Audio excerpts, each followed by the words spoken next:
সম্মানিত ভিউয়ার্স, কেমন আছেন সবাই? আশা করি আল্লাহর রহমতে ভালো আছেন, সুস্থ আছেন। আপনাদের সাথে আমি রয়েছি মোহাম্মদ রাশেদ মুশারফ, শিক্ষক নিবন্ধনধারী, কারিগরি শিক্ষা ও trade instructor, Itna, Nurpur, DD মাদ্রাসা, ইটনা, কিশোরগঞ্জ। সম্মানিত ভিউয়ার্স, আপনারা দেখছেন ভোকেশনাল টিভি।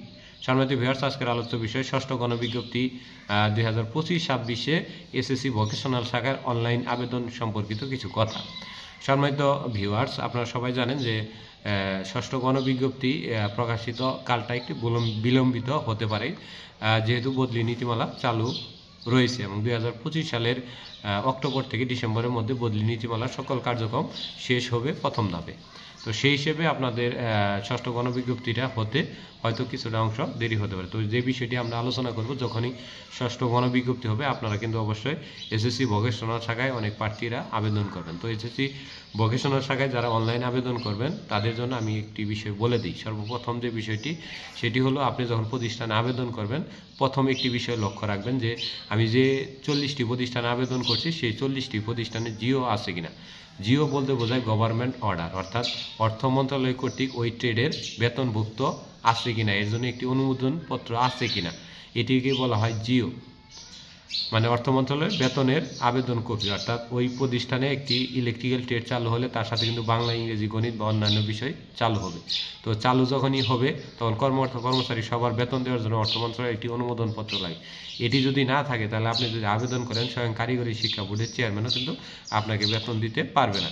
তারপরে 2 নম্বরে আসি, কাম্য শিক্ষার্থীর সংখ্যা। অর্থাৎ আপনি এসএসসি ভোকেশনাল শাখায় আবেদন করলে প্রতি ট্রেডে কম করে হলে গত 3 বছরে 15 জন করে শিক্ষার্থী ভর্তি থাকতে হবে এবং শতকরা 40% যেন পাস থাকে। অর্থাৎ 15 জন ভর্তি থাকলে যেন 5 জন হলেও কম করে হলে যেন পাস থাকে, যেটি যে কোনো মার্কে পাস থাকলেই হবে।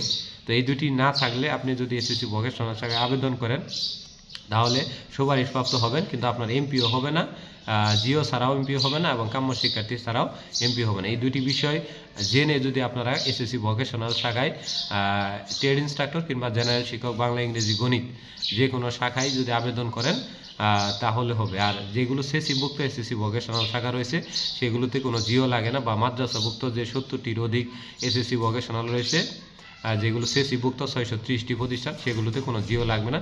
তারা সরাসরি পদগুলো এমপি এবং সরাসরি বেতন হবে। তো আমি যেগুলোর কথা বলছি সেগুলো হলো কারিগরি শিক্ষা অধিদপ্তর বা DTE, director of technical education, বা কারিগরি শিক্ষা অধিদপ্তরের অধীনস্থ এসএসসি ভোকেশনালের কথাই আমি বলছি।